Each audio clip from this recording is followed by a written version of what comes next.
Assalamualaikum warahmatullahi wabarakatuh. Perkenalkan, nama saya Jenis Katriona dengan MPM akhir 017 akan mempresentasikan mengenai chapter 11 yaitu mesin rekomendasi.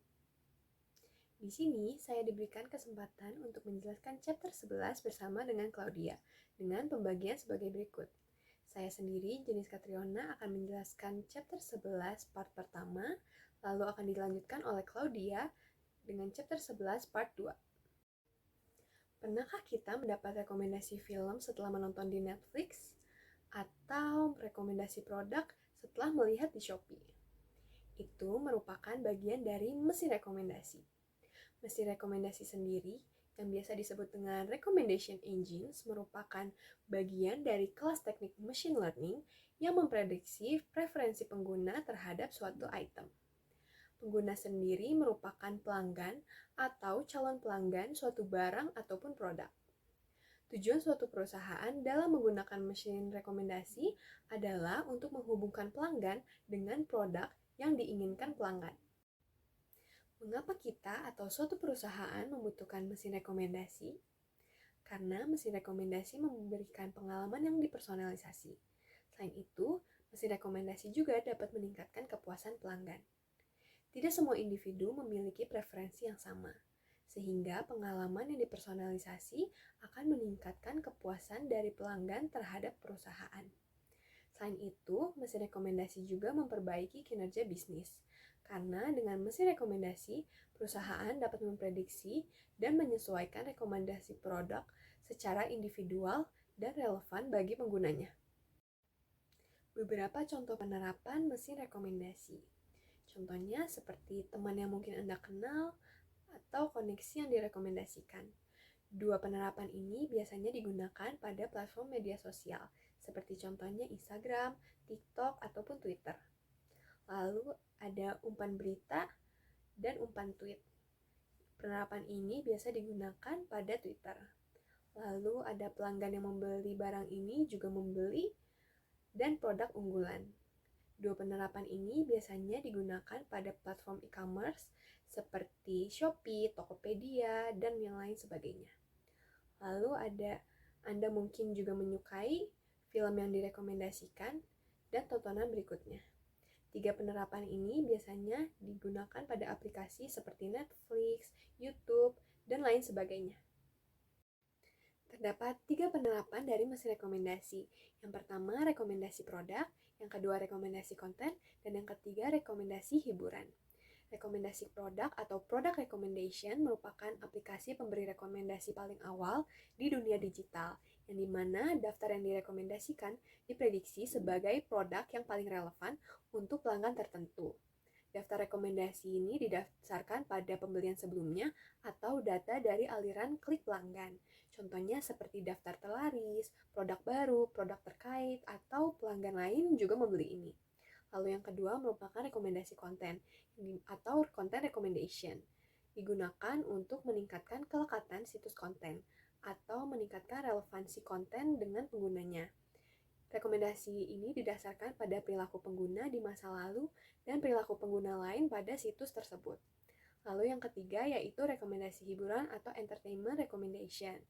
Rekomendasi ini didasarkan pada jenis lagu yang memiliki ciri yang serupa dengan lagu atau item yang disukai oleh penggunanya.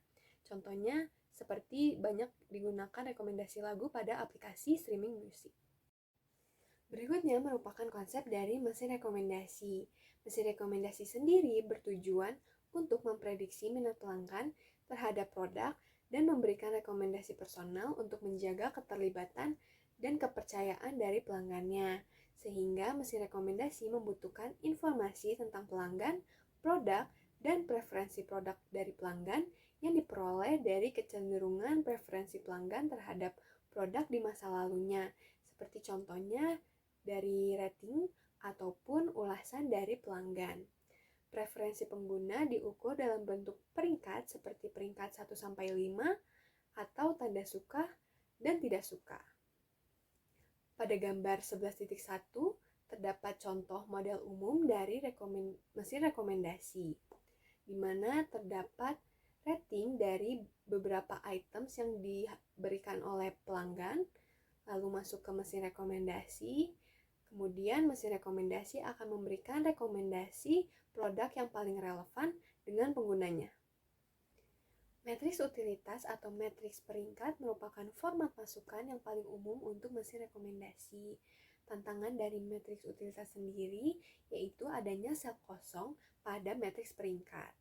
Sel kosong pada matriks peringkat memungkinkan banyak kemungkinan, yang dimana contohnya seperti pengguna belum menggunakan item atau pengguna belum memberikan ulasan atau rating pada item tersebut, sehingga sel kosong tersebut dapat diasumsikan sebagai pengguna tidak menyukai item tersebut.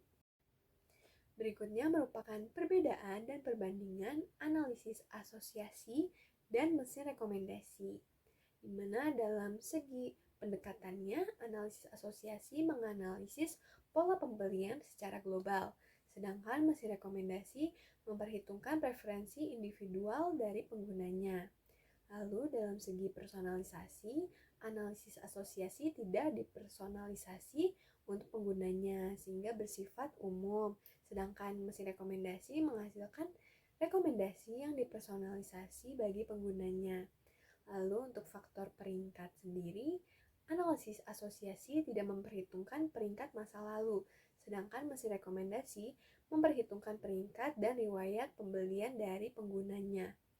Dalam keterbatasannya, analisis asosiasi menyesuaikan dengan kunjungan saat itu saja, sedangkan mesin rekomendasi mengakses riwayat pengguna yang mungkin terbatas. Lalu untuk keuntungannya, analisis asosiasi memberikan perkiraan preferensi secara umum atau global, sedangkan mesin rekomendasi memberikan rekomendasi yang lebih personal bagi penggunanya. Terdapat rumus membangun matriks pemeringkatan, yaitu fungsi rating F sama dengan U dikali I menghasilkan R, yang dimana U merupakan himpunan pengguna, I merupakan himpunan item, dan R merupakan matriks peringkat. Fungsi F sendiri merupakan fungsi yang memetakan pasangan pengguna dan item ke nilai peringkat dalam matriks peringkat. Lalu terdapat juga 3 proses pembuatan matriks pemeringkatan. Yang pertama yaitu mengumpulkan peringkat yang diketahui, yang kedua memprediksi peringkat yang tidak diketahui, dan yang ketiga evaluasi prediksi. Langkah pertama dalam membangun matriks pemeringkatan yaitu kumpulkan data peringkat yang diketahui. Tahap tersebut merupakan tahap paling awal dan seringkali penuh dengan tantangan. Untuk pengumpulan data peringkat dapat bersifat eksplisit dan implisit. Eksplisit yaitu pengguna memberikan penilaian langsung terhadap item, sedangkan implisit diperoleh dari tindakan pengguna sebelumnya, seperti contohnya pada pencarian pembelian sebelumnya ataupun tampilan dari produk. Untuk tantangannya sendiri, eksplisit yaitu respon pengguna yang rendah sehingga membatasi data yang tersedia untuk membangun rekomendasi yang andal, sedangkan untuk implisit sulit untuk menafsirkan preferensi pengguna dari tindakan implisit, seperti contohnya yaitu menonton film tanpa rating yang jelas, karena sulit untuk mengetahui apakah pengguna suka ataupun tidak suka terhadap film tersebut. Lalu terdapat juga tantangan cold start, yaitu kondisi di mana tidak ada data peringkat yang diketahui untuk pengguna ataupun item baru pada sistem. Langkah kedua yaitu prediksi peringkat, di mana prediksi peringkat merupakan tujuan utama dari mesin rekomendasi, yang dimana prediksi peringkat bertujuan untuk menampilkan peringkat serta menampilkan item yang paling direkomendasikan dari katalog yang besar. Langkah yang ketiga merupakan evaluasi, di mana setiap model prediksi berbasis pembelajaran mesin perlu melewati tahap evaluasi untuk memastikan generalisasi dan kesesuaiannya. Data rating yang diketahui dapat digunakan sebagai kumpulan data pengujian untuk evaluasi prediksi. Lalu, kinerja mesin rekomendasi sering diukur dengan metrik seperti RMSE ataupun MAE, di mana RMSE memiliki penalti yang lebih besar, sedangkan MAE lebih mudah untuk diterapkan. Lalu yang terakhir, peringkat aktual baru dibandingkan dengan prediksi pemberi rekomendasi sebelumnya untuk terus mengevaluasi performa secara kontinu. Mesin rekomendasi yang baik memiliki akurasi prediksi peringkat yang wajar dan seimbang sesuai dengan tujuan sekunder lainnya. Selain itu, pada mesin rekomendasi terdapat fenomena di mana pengguna terperangkap dalam sudut pandang yang terbatas atau terfilter secara selektif dalam mengakses informasi atau konten online. Biasanya, fenomena tersebut disebut dengan gelembung filter. Jenis mesin rekomendasi. Metode mesin rekomendasi diklasifikasikan menjadi penyaringan kolaboratif dan pemfilteran berbasis konten. Seperti yang dapat dilihat pada gambar 11.2, yaitu taksonomi dari mesin rekomendasi. Pada taksonomi ini terdapat analisis asosiasi, namun pada kenyataannya berbeda karena analisis asosiasi tidak mempersonalisasi. Pada klasifikasi yang pertama yaitu pemfilteran kolaboratif. Pemfilteran kolaboratif merupakan kelas pemberi rekomendasi yang hanya memanfaatkan interaksi pengguna atau item sebelumnya dalam bentuk matriks peringkat. Terdapat dua teknik pemfilteran kolaboratif. Yang pertama yaitu metode lingkungan dan yang kedua yaitu model faktor laten. Pada metode lingkungan, informasi dicari terlebih dahulu dari preferensi pengguna lain. Metode lingkungan dibagi menjadi dua, yaitu berbasis pengguna serta berbasis item. Pada berbasis pengguna, metode tersebut mencari kelompok pengguna dengan pola penilaian yang serupa, sedangkan yang berbasis item mencari kelompok item yang diberi peringkat serupa oleh pengguna yang sama. Lalu pada model faktor laten, menggunakan serangkaian faktor yang sama untuk menjelaskan peringkat pengguna dan item.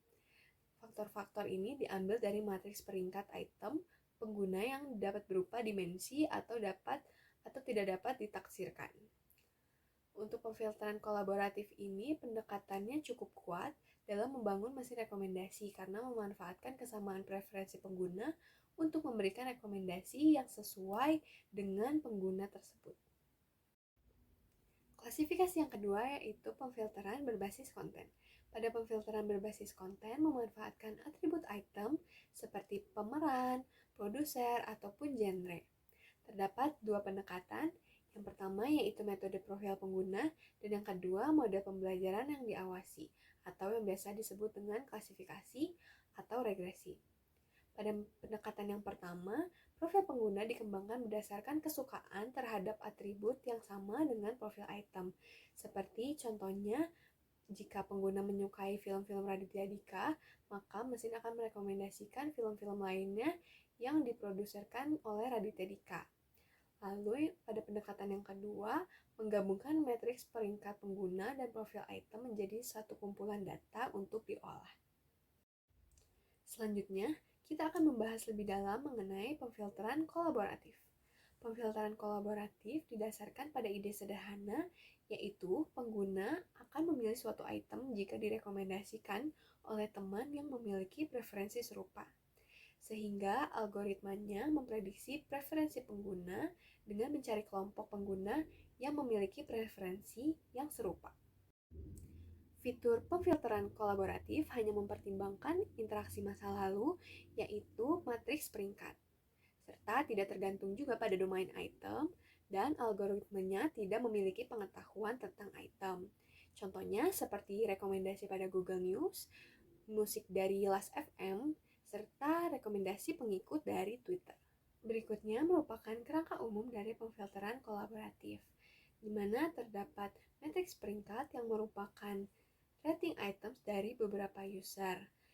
Lalu masuk ke dalam pemfilteran kolaboratif, yang dimana menghasilkan prediksi peringkat, sehingga menghasilkan rekomendasi untuk item yang paling relevan bagi pengguna.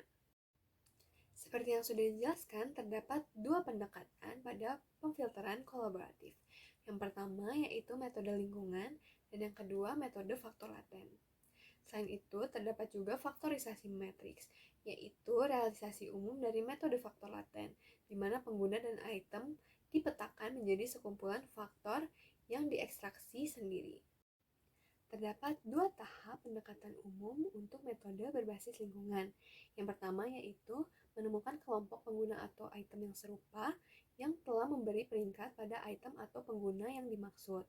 Lalu yang kedua yaitu menyimpulkan peringkat dari peringkat pengguna atau item yang serupa. Metode lingkungan dibagi menjadi dua, yaitu berbasis pengguna dan berbasis item. Pada kolaborasi berbasis pengguna penyaringan, pendekatannya mirip dengan algoritma klasifikasi K-NN. Terdapat dua proses untuk mengidentifikasi preferensi item pengguna baru. Yang pertama yaitu mencari himpunan N pengguna lain yang disimbolkan menjadi X besar yang serupa dengan pengguna yang dimaksud, yang disimbolkan menjadi X kecil, yang memberi nilai pada item yang ditinjau, yang disimbolkan menjadi I. Lalu tahap kedua yaitu memperkirakan peringkat pengguna X untuk item I tersebut dengan menjumlahkan rata-rata peringkat dari N pengguna serupa atau X besar. Langkah pertama yaitu mengidentifikasi pengguna serupa. Seperti pada contoh, kita akan mengidentifikasi Olivia dan Amelia. Sel kosong Olivia akan dinilai sebagai 0 yang diasumsikan bahwa Olivia tidak menyukai film tersebut, seperti yang sudah dibahas pada slide sebelumnya. Lalu, jika kita masukkan ke rumus, yang akan dihasilkan yaitu 0,53.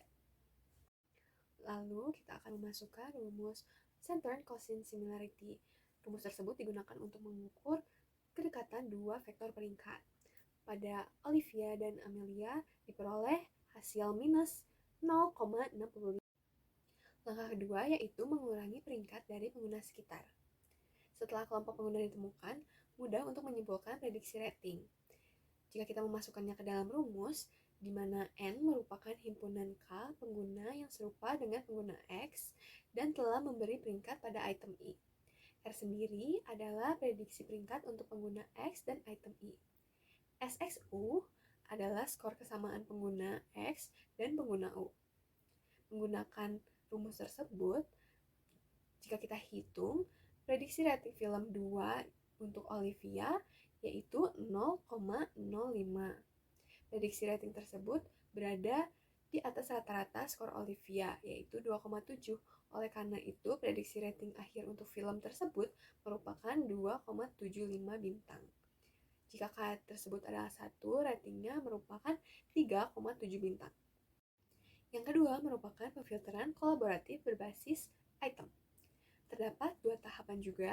Yang pertama yaitu untuk setiap item I, temukan sekumpulan N item lain yang memiliki rating serupa jika diberi rating oleh pengguna yang sama. Lalu step kedua yaitu perkirakan peringkat untuk item I dengan menjumlahkan rata-rata peringkat dari N item serupa yang dinilai oleh pengguna. Seperti contohnya pada gambar berikut. Jika dimasukkan ke rumus, Olivia akan mendapatkan nilai sebesar minus 0,67. Yang dimana peringkat yang dinormalisasi untuk Olivia yaitu sebesar 0,67 dan peringkat sebenarnya yaitu 2. Jadi, pemfilteran kolaboratif mana yang lebih baik? Pengguna atau item? Keduanya memiliki kesamaan secara konseptual ataupun operasional yang signifikan. Namun, untuk pengguna sendiri memiliki keuntungan yaitu memberikan rekomendasi yang lebih cepat karena fokus pada penyediaan rekomendasi di tingkat pengguna. Sedangkan item lebih mudah karena item cenderung selaras dengan genre atau tipe tertentu serta menghasilkan kinerja yang lebih baik dan efektif. Sehingga keduanya dapat diselaraskan dengan tujuan dan kebutuhan dari perusahaan. Penyaringan kolaboratif berbasis lingkungan yang dapat diperhatikan dalam penerapannya di RapidMiner. Yang pertama yaitu data peringkat yang disiapkan harus dalam bentuk matriks peringkat untuk mencari pengguna atau item serupa. Lalu, operator bawaan untuk mesin rekomendasi dalam ekstensi pemberi rekomendasi juga dapat dimanfaatkan sebagai alternatif. Untuk dataset, kita mengambil data dari Movielens, yaitu Ratings and Movie Attributes, yang dimana terdapat 100.000 peringkat yang diberikan oleh 1.000 pengguna untuk 1.700 judul. Penerapan langkah dalam metode berbasis lingkungan. Terdapat 4 langkah. Yang pertama yaitu mempersiapkan data, di mana data masukan berupa matriks peringkat terdiri dari identifikasi pengguna, identifikasi item, dan label peringkat numbering. Lalu, operator setrole digunakan untuk mendeklarasikan atribut mana yang merupakan identitas pengguna, item, dan label. Lalu data pemeringkatan dibagi secara acak antara kumpulan data pelatihan 95% dan data pengujian 5% menggunakan operator split data. Lalu yang kedua permodelan, ketiga apply model set pengujian, dan yang terakhir evaluasi kinerja. Berikut merupakan hasil dari praktek serta hasil dari sistem yang telah dibuat. Berdasarkan materi yang telah dipaparkan sebelumnya, dapat diambil kesimpulan bahwa sistem rekomendasi berbasis lingkungan menggunakan matriks peringkat sebagai masukan dan tidak memerlukan detail item dan dapat merekomendasikan berbagai jenis barang. Selain itu, model yang digunakan dalam teknik lingkungan hanya memperhitungkan interaksi pengguna item melalui peringkat masa lalu tanpa memperhatikan makna item. Kemudian, masalah seperti cold start dan bias item populer tetap menjadi kendala dalam teknik lingkungan. Kompleksitas pemrosesan dan skalabilitas juga menjadi tantangan utama, terutama ketika jumlah pengguna dan item dalam sistem meningkat. Dan terakhir, sinonim dan perbedaan yang halus antara item dapat menjadi hambatan bagi teknik pemfilteran kolaboratif dalam menghasilkan rekomendasi yang akurat dan relevan. Berikutnya merupakan faktorisasi matriks. Matriks peringkat dalam sistem rekomendasi menyimpan informasi tentang pengguna, item, dan interaksi pengguna atau item. Seperti yang terlihat pada gambar, pengguna disimbolkan sebagai lingkaran, sedangkan item disimbolkan sebagai kotak. Dari grafik tersebut, dapat disimpulkan bahwa pengguna Amelia lebih menyukai film No Country for Old Men karena baik pengguna maupun film tersebut saling berdekatan. Sekian presentasi dari saya. Materi berikutnya akan dilanjutkan oleh Claudia. Terima kasih.